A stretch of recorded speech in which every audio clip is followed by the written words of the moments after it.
بسم الله الرحمن الرحيم. السلام عليكم ورحمة الله وبركاته. الحمد لله وحده والصلاة والسلام على من لا نبي بعده أما بعد. عزیز طلباء، علامہ تفتزانی رحمۃ اللہ علیہ نے اعیان اعراض کے حدوث اور ہر مقدمے پر دلائل کا انبار لگانے کے بعد اہم ابحاث بیان فرمانے کا سلسلہ شروع فرمایا، اور وہ اہم ابحاث 4 نکات ہیں جو در حقیقت کچھ مستتر اور مقدر اعتراضات کے جوابات ہیں جو فلاسفہ متکلمین کے مسلک پر قائم کرتے ہیں، اور فلاسفہ اپنے زعم کے مطابق متکلمین کے مسلک یا ان کے دلائل کا جو نقد کرتے ہیں وہ نقد صحیح ہیں یا غلط، اور ان کے اعتراضات درست ہیں، وزنی ہیں، یا ہباء منصورہ اور بے غبار ہیں، ان کے اعتراضات بے محل ہیں۔ علامہ تفتزانی رحمۃ اللہ علیہ ان اعتراضات کے جوابات دے رہے ہیں۔ ایک اعتراض تو گزر گیا کہ فلاسفہ کہتے ہیں کہ آپ نے اعیان کو جواہر اور اجسام میں منحصر مانا، یہ درست نہیں ہے، اس لیے کہ آپ نے عقول اور نفوس مجردہ کا ابطال نہیں کیا، لہذا اعیان میں تو عقول اور نفوس مجردہ بھی آتے ہیں۔ ہم نے کہا کہ آپ جس تعریف سے عقول اور نفوس مجردہ کو اعیان میں شامل کرتے ہیں، ہم اس تعریف کو اور ان دلائل کو تسلیم نہیں کرتے، لہذا اعیان جواہر اور اجسام میں ہی منحصر ہیں۔ اسی طریقے سے ایک دوسرا اعتراض فلاسفہ کا یہ ہے کہ آپ نے اعراض کو 2 وجوہ سے حادث مانا ہے۔ ایک وجہ تو آپ نے یہ بتائی کہ بعض اعراض مشاہدے کی وجہ سے ہم ان کو حادث مانتے ہیں، ہم مشاہدہ کرتے ہیں، ایک چیز آ رہی ہے دوسری جا رہی ہے، اور بعض اعراض کو آپ نے کہا تھا وہ بطریان العدم علیہا، کہ ان پر عدم طاری ہوتا ہے۔ آپ نے یہ دلیل قائم کی تھی، امام تفتزانی رحمۃ اللہ سے کہا جا رہا ہے کہ آپ نے بعض اعراض کو مشاہدے سے جبکہ بعض دیگر اعراض کو دلیل سے حادث ثابت کیا تھا، اور دلیل یہ تھی کہ ان پر عدم طاری ہوتا ہے اور ان کی ازداد آ جاتی ہیں۔ مثال یہ دی تھی آپ نے کہ روشنی آتی ہے اندھیرا چلا جاتا ہے، سفیدی آتی ہے کالک چلی جاتی ہے۔ تو ان کا اعتراض یہ ہے کہ بہت سے اعراض ایسے ہیں جن کو آپ نے دیکھا ہی نہیں ہے، ان کا مشاہدہ ہی نہیں ہے، اور ان کی جب مشاہدہ نہیں ہے اور ان پر عدم طاری ہے یا نہیں، ان کی ازداد آ رہی یا نہیں آ رہی، آپ ان پر دلائل کیسے قائم کریں گے؟ لہذا پتہ چلا کہ سارے اعراض حادث نہیں ہیں۔ یہ دوسرا اشکال ہے۔ فرماتے ہیں انما ذکر، جو ذکر کیا گیا، لا یعنی اعراض کے حدوث کے بارے میں، لا يدل على حدوث جميع الاعراض، یا جو کچھ بھی پیچھے ذکر کیا گیا، لیکن مراد یہاں پہ خصوصی طور پہ اعراض کے حدوث ہے۔ لا يدل على حدوث جميع الاعراض، وہ تمام اعراض کے حدوث پر دلالت نہیں کرتا بزبان فلاسفہ۔ اذ منها، اعتراض کیا ہے؟ کیونکہ منها ما لا يدرك بالمشاہدہ، بہت سے اعراض تو مشاہدے سے مدرک ہی نہیں ہے، مشاہدہ ان تک پہنچتے ہی نہیں ہے، دیکھے نہیں جاتے مشاہدے سے، ان کا ادراک نہیں کیا جاتا۔ اذ منها، اس لیے کہ ان اعراض میں سے بہت سے ایسے ہیں ما لا يدرك بالمشاہدۃ حدوثه، جن کا حادث ہونے کا مشاہدہ ہم نہیں کر سکتے، ولا حدوث اضداده، اور ان کی ازداد کے حدوث کو بھی ہم دلیل سے یا مشاہدے سے ہم ان کا ادراک نہیں کر سکتے کہ ان کی ازداد کو ہم سمجھیں۔ وہ کون سے اعراض ہیں کہ ہم ان کی ازداد کو آنے سے ان اصل اعراض کے معدوم ہونے کو سمجھ جائیں؟ یعنی جب ضد آئے گی تو اصل چلی جائے گی، اور جب اصل چلی جائے گی یعنی مقابل، ضد کے مقابل، تو یعنی ایک یہاں پہ سفیدی اگر ہو، جب اندھیرا آئے گا تو یہ روشنی غائب ہو جائے گی، ٹھیک ہے؟ تو اندھیرا ضد آ گیا، جب ضد آ جائے تو مقابل اندھیرا روشنی غائب ہو جائے گی۔ تو ولا حدوث اضداده، اور نہ ہی ہم ان کی ازداد کے حدوث کا مشاہدہ کرتے ہیں، کالاعراض القائمۃ بالسماوات، جیسے کہ آسمان کے ساتھ قائم شدہ اعراض، اور وہ کون سے ہیں؟ من الاشکال، آسمان کی شکلیں، والامتدادات والاضواء، اور آسمان کا بڑھنا پھیلنا، امتداد، ٹھیک ہے، والاضواء، اور اس کی روشنیاں، یعنی آسمانوں میں، یا ہم آسمانوں سے بہت ساری سیارے بھی ہیں جہاں تک کہ ابھی تک کی سائنس نہیں پہنچی، بہت سے سیارے ایسے ہیں، تو ان میں ان کا ان کے ابعاد ثلاثہ اس کی شکل کیا ہے، اس میں صرف طول ہے یا طول کے ساتھ عرض بھی ہے، یا اس میں طول بھی ہے، عرض بھی ہے، عمق بھی ہے. ابعاد ثلاثہ ان کی اشکال کیا ہیں، ان کا وزن کتنا ہے، ان کے امتداد کیا ہے، وہ بڑھتے گھٹتے ہیں یا نہیں، اور ان شکلوں میں آیا روشنی ہے یا نہیں، وہاں پر کس طرح کی روشنیاں ہیں. بہت سے اعراض ایسے ہیں جن کو ہم نے نہیں دیکھا، اور نہ ہی دیکھا ہے، نہ ہی ان کی ازداد کا ہم نے مشاہدہ کیا ہے. والجواب ان هذا غیر مخل بالغرض. فرما رہے ہیں کہ ہماری جو مطلوب، یہ جو ہماری مراد ہے، مراد کیا ہے، غرض کیا ہے، ہمارا مقصد کیا ہے، اعراض کا حادث ہونا.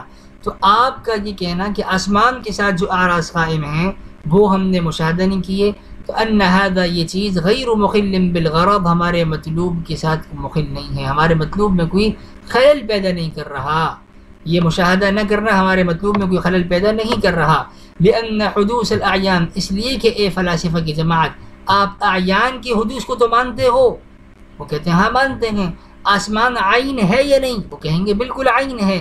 جب آپ اعیان کے حدوث کو مانتے ہیں تو یہ بات بھی اے فلاسفہ کی جماعت آپ مان لیجئے کہ اعیان کے ساتھ جو اعراض قائم ہوں گے وہ بھی حادث ہوں گے.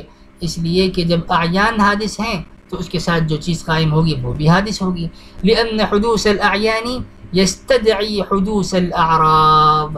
اعیان کے حدوث اس بات کو مستلزم ہے کہ اعراض بھی حادث ہو جائیں. ضرورت انہا لا تقوم الا بها، اس بات کے یقینی ہونے کی وجہ سے کہ اعراض اعیان کے ساتھ ہی قائم ہوتے ہیں. لا تقوم الا بها، اعراض کا قیام نہیں ہوتا مگر اعیان کے ساتھ. تیسرا اعتراض ازل سے متعلق ہے فلاسفہ کا.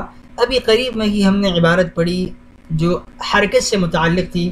علامہ فرما رہے تھے کہ فَلِأَنَّ مَا لَا يَخْلُو عَنِ الْحَوَادِثِ لَوْ ثَبَتَ فِي الْأَزَلِ لَزِمَ ثُبُوتُ الْحَادِثِ فِي الْأَزَلِ وَهُوَ مَحَالٌ. حرکت سے متعلق جہاں پر اعراض اور حرکت اور سکون کے حدوث کو بیان کیا جا رہا تھا تو وہاں یہ کہا گیا کہ بھئی لو ثبت فی الازل لزم ثبوت الحادث فی الازل وهو محال. اگر حرکت کو ہم ازل میں مان لیں تو حادث کا ازل میں ہونا لازم آئے گا، اور حادث ازل میں ہو نہیں سکتا، یہ محال ہے. تو فلاسفہ کا اعتراض یہ ہے کہ ان الازل، ازل لیس عبارة عن حالت مخصوصہ، کسی مخصوص حالت کا نام نہیں ہے. حتی یلزم، کہ اس سے یہ بات لازم آ جائے، من وجود الجسم فیہا، کہ اگر اس حالت میں کوئی جسم پایا جائے، وجود الحوادث فیہا، تو لازم ہے کہ اس مخصوص حالت میں پایا جانے والا جسم حادث ہو جائے، یا وجود الحوادث فیہا، اس مخصوص حالت میں حوادث کا پایا جانا لازم آ جائے. یعنی ازل کسی مخصوص حالت کا نام نہیں ہے کہ اگر کوئی جسم اس مخصوص حالت میں پایا جا رہا ہے تو اس سے پہلے وہ جسم نہیں تھا اور بعد میں آ گیا تو پتہ چلا کہ بھئی ایک حادث چیز ازل میں پائی جا رہی ہے اور یہ محال ہے. ازل کسی مخصوص حالت کا نام نہیں ہے. ٹھیک ہے، مخصوص حالت کا نام نہیں ہے تو پھر اے فلاسفہ ازل کیا ہے آپ کے ہاں؟ وہ کہتے ہیں بل ہوا عبارتن، بلکہ ازل تو ایک عبارت ہے، تعبیر ہے، عن عدم الاولیتی، عدم ابتدا سے، جس کی ابتدا نہ ہو، اولیت نہ ہو، بدایہ نہ ہو، ابتدا نہ ہو، شروعات نہ ہو. عن عدم الاولیہ، ازل تو اس چیز کو کہتے ہیں جس کی ابتدا نہ ہو.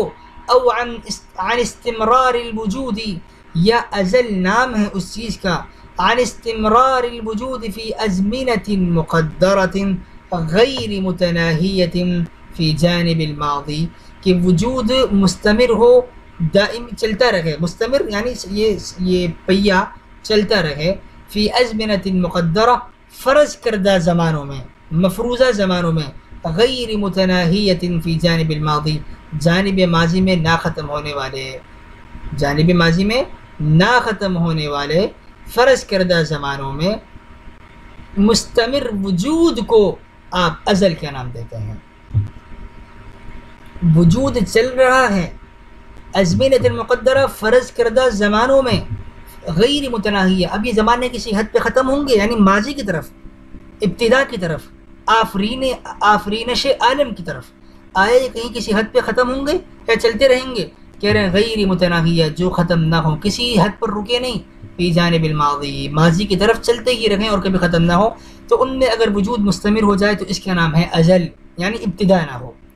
ومعنى ازلیت الحرکات الحادثہ، یہ سارا فلاسفہ کا بیان چل رہا ہے. اور ازل کی جو تعریف کر رہے ہیں کہ بھئی ازل وہ مخصوص حالت کا نام نہیں ہے بلکہ وہ عدم ابتدا کا نام ہے، تو متکلمین بھی اسی کو ازل کہتے ہیں، مخصوص حالت کو ازل نہیں کہتے۔ لیکن فلاسفہ اعتراض یہ کرنے چاہ رہے تھے کہ آپ نے یہ کہا کہ حرکت حادث ہے، اس لیے کہ اگر حرکت ازل میں پائی جاتی تو حادث کے ازل میں موجود ہونا لازم آتا، لہذا حرکت تو حادث ہے، اور حادث کیسے ہے کہ یہ مسبوق ہے۔ کس طرح مسبوق ہے کہ یہ کسی اور وقت میں کسی اور جگہ پر تھی، ٹھیک ہے، تو مسبوق ہو گئی، لہذا ازل میں حرکت کا پایا جانا، حادث چیز کا ازل میں پایا جانا یہ محال ہے، لہذا حرکت ازل میں نہیں پائی جا سکتی۔ تو یہ تو تب صحیح ہوتا جب ازل کسی مخصوص سے حالت کا نام ہوتا، لیکن جب ازل عدم ابتدا کا نام ہے اور ازل نام ہے وجود چلتا رہے جانب ماضی کے زمانوں میں، تو پھر حرکت کا یا کسی بھی چیز کا مطلقاً پایا جانا یہ منافی نہیں ہونا چاہیے ازل کے، بلکہ یہ ممکن ہونا چاہیے۔ تو مزید فرماتے ہیں فلاسفہ کے بیان کو علامہ تفسیرانی رحمۃ اللہ مزید اس کی تشریح فرما رہے ہیں کہ وَمَعْنَى أَزَلِيَّةِ الْحَرَكَاتِ الْحَادِثَةِ، حرکات حادثہ کے ازلی ہونے کا معنی یہ ہے انہو کہ ما من حرکت، کوئی حرکت ایسی نہیں ہے الا وقبلها حرکت اخرى، مگر اس سے پہلے کوئی اور دوسری حرکت ہے، لا الى بدایت، جس کی ابتدا نہ ہو، یعنی یہ سلسلہ حرکات چل رہا ہے۔ حرکت تو حادث ہے، ہر حرکت حادث ہے، ہر حرکت ہے، اس سے پہلے دوسری حرکت ہے، اس سے پہلے کوئی اور حرکت ہے، اس سے پہلے کوئی اور حرکت ہے، تو حرکات حادث ہیں، لیکن سلسلہ حرکات لا الى بدایہ، اس کی کوئی ابتدا نہیں ہے۔ وهذا هو مذهب الفلاسفہ، اور یہ فلاسفہ کا مذہب ہے، یعنی کہنا یہ چاہ رہے ہیں کہ نوع حرکات یا نوع عالم اس کو آپ ازلی مان لیں اور قدیم مان لیں، یہ عالم ہے، اس سے پہلے کوئی اور عالم ہونا چاہیے کوئی، تو قدم عالم کو نوعی مان لیں، اور عینی عالم یہ حادث ہے، لیکن نوعی عالم یہ قدیم ہے، یہ فلاسفہ کا مذہب ہے۔ وَهُمْ يُسَلِّمُونَ، جبکہ علامہ فرما رہے ہیں وَهُمْ يُسَلِّمُونَ، جبکہ وہ تسلیم کرتے ہیں أَنَّهُ لَا شَيْءَ مِن جُزْئِيَّاتِ الْحَرَكَةِ، ان حرکات کی جزئیات میں کوئی جزئی ایسی نہیں ہے بقدیم جو قدیم ہو، ہر حرکت حادث ہے، حرکت کی جو جزئیات ہیں اجزاء حرکہ، ہر حرکت حادث ہے، کوئی حرکت قدیم نہیں ہے، ٹھیک ہے۔ پھر وہ قدیم کس کو کہتے ہیں؟ حرکت مطلقہ کو قدیم کہتے ہیں، سلسلہ حرکات کو قدیم کہہ رہے ہیں، نوع کو قدیم کہہ رہے ہیں۔ فرماتے ہیں وَإِنَّمَا الْكَلَامُ فِي الْحَرَكَةِ الْمُطْلَقَةِ، حرکت مطلقہ میں کلام ہے، اس کو وہ قدیم کہتے ہیں، حرکت مطلقہ کو وہ قدیم مانتے ہیں۔ علامہ تفسیرانی رحمۃ اللہ جواب دے رہے ہیں، والجواب، اس کا جواب یہ ہے أَنَّهُ لَا وُجُودَ لِلْمُطْلَقِ، بھئی وجود مطلق چیز کا یا کلی چیز کا وجود خارج میں کیسے متصور ہوگا بغیر اجزاء کے اور بغیر افراد کے؟ انسان کے اجزاء کون ہیں؟ زید ہے، عمر ہے، بکر ہے، یہ انسان کے اجزاء ہیں۔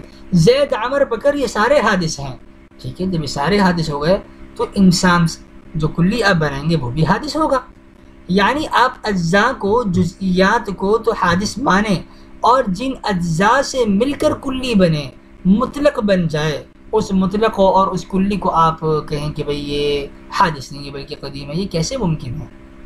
یہ کیسے ممکن ہے؟ موبائل ہے، موبائل کی اسکرین ہے، اس کی بیٹری ہے، اور اس کا بورڈ ہے، اس کا جو کی بورڈ ہے، اس کی ساری چیزیں ہیں، ٹھیک ہے، اس کے اندر ساؤنڈ سسٹم ہے، ہر جز کو آپ قدیم مانیں، حادث مانیں، ہر جز کو آپ کہیں کہ یہ مخلوق ہے اور یہ حادث ہے، اور پھر آپ آخر میں کہیں کہ لیکن موبائل جو ہے، جو کلی ہے، یہ موبائل جو ان اجزاء سے مل کر بنا ہے، یہ موبائل جو ہے نا یہ حادث نہیں ہے، مخلوق نہیں ہے بلکہ یہ قدیم ہے، یہ کیسے ممکن ہے؟